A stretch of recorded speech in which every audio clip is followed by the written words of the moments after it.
Wash all the clothes, even my underwears, and make sure you finish all the house chores since you are jobless. In a quiet village where respect was once valued more than riches, there lived a woman who believed love was only meant for the successful. She married a man when his pockets were full, but the day his hands became empty, her heart became cold. People whispered. She turned her own husband into a servant inside his own house. But what no one knew was this: life was watching closely, waiting to teach a lesson neither of them would ever forget. Tonight, listen carefully, because this story might sound like a folk tale, but its truth lives in many homes. Long ago, in the lively village of Oduke, lived a hard-working man named Kelechi. Kelechi was known for two things: his kindness and his willingness to help everyone, even when it cost him comfort. He worked in a big company in the city, traveling every morning in his polished car. Whenever he returned, children ran behind him because he never came home empty-handed. He married a beautiful woman named Amara. Amara was admired for her elegance. She dressed well, spoke confidently, and loved a life of comfort. Many women in the village envied her. People often said, "Amara is lucky, Kelechi is a provider." Their home was always alive: laughter, visitors, celebrations. If someone asked Amara why she loved her husband, she would smile and say, "He knows how to take care of me." No one noticed she never said, "He has a good heart." But Kelechi loved deeply. He believed marriage meant standing together through every season, sunshine and storms alike. He did not know the storm was already walking toward him. One hot afternoon, Kelechi sat in his office. The air felt strange. Managers walked around silently. Then came the announcement. The company was downsizing. Names were called. When Kelechi heard his own, the ground beneath him felt empty. Years of loyalty gone in minutes. He walked to his car slowly, staring at the steering wheel, wondering how he would tell Amara. On the drive home, the sunset looked different, as if the sky itself pitied him. He rehearsed the words in his head. "We'll be okay, it's temporary." But deep inside, fear whispered, "What if she changes?" That evening, Kelechi told Amara the truth. At first, she was silent. Her face did not show comfort, only worry. "So, what happens now?" she asked. "I'll find something soon," he said gently. "Don't worry." She forced a smile. But the next morning, something felt different. She asked fewer questions. She spoke less warmly, and for the first time in years, she served his food without looking at him. Days turned to weeks. Kelechi searched everywhere: offices, construction sites, small businesses. Every door closed. At home, bills began piling up. The laughter disappeared, and Amara began to complain. "You used to provide everything," she said one night. "Now look at us." Kelechi tried to explain. "It's just a season, I'm trying." But her eyes held disappointment, not understanding. As money reduced, Amara changed completely. She stopped introducing him proudly to people. When guests visited, she spoke as though she alone kept the household running. She began making small requests that sounded harmless. "Can you wash the clothes today? Can you clean the compound? Since you are home, you can cook." Kelechi did not complain. He believed helping at home was normal. But slowly, the tone changed. She stopped saying please. Then one day she said, loud enough for neighbors to hear, "At least you can be useful somewhere." The words pierced him. Still, he remained silent because he loved her. One afternoon, Amara invited her friends over. Kelechi was sweeping outside. He heard them laughing. One of them asked, "Where is your husband these days?" Amara replied casually, "He's inside doing chores. Since he lost his job, that's what he's good for." The women laughed. Kelechi froze. Each laugh felt like a slap. That night, he sat alone outside under the moon, wondering when love became something you had to earn with money. But he said nothing. He believed patience could heal hearts. The next morning, Amara handed him a list. "Go to the market," she said. He looked at her. "There's no money." She sighed loudly. "Then go borrow. You are good at asking people now." From that day, she treated him not as a partner, but as help. She sent him on errands constantly. She controlled every decision.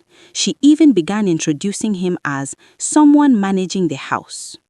The village noticed. Some pitied him. Others laughed. And Amara enjoyed the admiration of appearing strong and independent. But she failed to notice something important. Kelechi was becoming quieter, not weaker, just quieter. One evening, an old woman from the village stopped Kelechi while he fetched water. She looked at him kindly. "My son, why do you carry pain so quietly?" He smiled faintly. "It will pass." She nodded slowly. "Rain does not fall forever. But those who dance in another person's storm may one day drown in their own." Kelechi did not understand the words then, but soon he would. Months passed. One day, Kelechi received a phone call from an old colleague. A small company needed someone experienced. The salary was not big, but it was a start. He hesitated to tell Amara. Something inside him wanted to wait. He attended interviews quietly. He worked part-time without announcing it. For the first time in months, he felt alive again. He remembered who he was. Meanwhile, Amara's pride grew. She mocked him openly. "Imagine depending on me," she said once. Kelechi simply nodded. He was learning something powerful. Silence can sometimes protect your peace. Then life shifted again. Amara started a small business with borrowed money. She bragged everywhere. "See, women don't need men to survive." But business is unpredictable. Within months, things went wrong. Suppliers cheated her. Customers disappeared. Debts piled up quickly. Stress replaced her confidence. For the first time, she felt fear. The same fear Kelechi once carried alone. One evening, debt collectors came to the house. They shouted loudly. Neighbors gathered. Amara trembled. She looked around desperately. "Kelechi, do something." He stepped forward calmly and spoke to the men. Within minutes, the tension eased. He paid part of the debt. The men left. Amara stared at him. "Where did you get money?" He finally answered softly. "I started working again months ago." Her eyes widened. You didn't tell me?" He looked at her gently. "You stopped being my partner. You only wanted a provider." Silence filled the room. The truth sat heavily between them.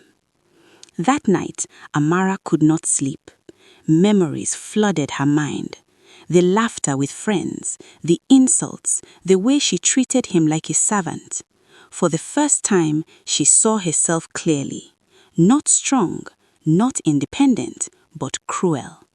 She cried quietly. Meanwhile, Kelechi sat outside looking at the stars. He wasn't angry anymore. He felt tired. The next morning, Amara knelt before him. "I was wrong," she whispered. "I forgot who you were to me." Kelechi looked at her silently. She continued, "When you lost your job, I thought security was gone. I was afraid, but instead of standing beside you, I pushed you down." Tears rolled down her face. I turned my husband into a servant. He breathed deeply. Pain does not disappear quickly, but kindness still lived in him. "I needed a partner," he said softly, "not a master." Word spread quickly through Oduke. People began speaking about what happened. Some mocked Amara, but the old woman who once spoke to Kelechi said, "Do not laugh at her. Pride is a trap anyone can fall into." She gathered young couples and told them, "A marriage tested by hardship reveals the true heart." Kelechi and Amara slowly rebuilt their home, not with money, but with respect. She began helping him instead of commanding him. They walked together again, and little by little, laughter returned, quieter, Humbler, but real. Years passed. Kelechi's career grew stronger than before, but this time, their life looked different. They lived simpler. They listened more. One evening, Amara watched him from the doorway as he played with children in the compound. She smiled softly. She finally understood. A man's value is not measured by his paycheck. And love that depends on success is not love. It is comfort. In many villages, this story is told to remind people, when fortune leaves, character remains. Anyone can love you when life is easy, but the heart that stays during hardship, that is the heart worth keeping. Because jobs may disappear, money may come and go, but the way you treat someone when they are down, that becomes your true reflection. And remember this, the person you look down on today may be the one holding you up tomorrow. So tell me, if the seasons of life changed tomorrow, would your love remain the same? If this story touched your heart, like, subscribe, share, and comment what you learned. Listen again to its lesson, because folktales carry wisdom meant to guide us long after the story ends. And somewhere tonight, someone may be learning this lesson for the first time.